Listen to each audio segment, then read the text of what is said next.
Just a quick, brief statement. The Security Council just met to discuss the conflict in Ethiopia in a closed meeting, and I want to take the opportunity to thank the A3 and the African Union for leading on this process, including the statement that was issued by the African Union today, and we were briefed by the African Union. It's disappointing that the Council did not agree on issuing a statement, which is why it's important for me to come out here today. As the Secretary General said this week, and I quote, "The situation in Ethiopia is spiraling out of control. The social fabric is being ripped apart, and civilians are paying a horrific price.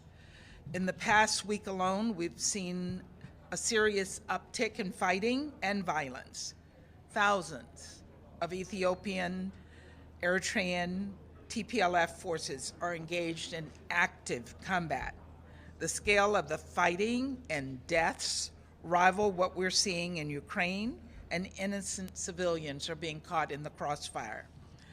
Over 2 years of conflict, as many as half a million people have died, and the United States is deeply concerned about the potential for further mass atrocities, and we all should be. We're also horrified by the recent death of an aid worker from the International Rescue Committee and the injuries of others. We heard today that a total of 26 humanitarian workers have been killed over the course of the past 2 years. That's approximately 2 per month. This tragedy underscores the serious dangers facing humanitarian workers in the region. And as I told the Security Council just now, it's past time for all of the parties to lay down their weapons and return to peace.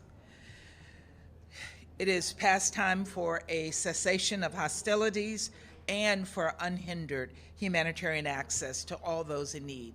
And it is past time for your Eritrean defense forces to halt their joint military offensive and for Ethiopia to ask Eritrea to withdraw its soldiers from northern Ethiopia. We're pleased that the AU announced that peace talks will begin on Monday in South Africa, and we welcome the strong statement made by the African Union the AU Peace and Security Commission today. And we welcome the stated commitment by the governments of Ethiopia and Tigray regional authorities to participate in these meetings. It is critical that all of the parties seize this opportunity and engage seriously in talks to bring an end to the fighting and the suffering of the Ethiopian people. Once the fighting stops, and it must, warring parties must negotiate concrete modalities to prevent a return to conflict, including security arrangements, a pathway to broader political dialogue, and assurances of unhindered humanitarian access and restoration of services. I can tell you that the United States is fully and actively engaged in diplomatic efforts at the highest levels of our government to support the African Union. The United States remains prepared to take appropriate measures against those who obstruct a resolution of this conflict, and we're determined to have those who commit human rights abuses held to account. Let me be clear, there is no military solution to this conflict.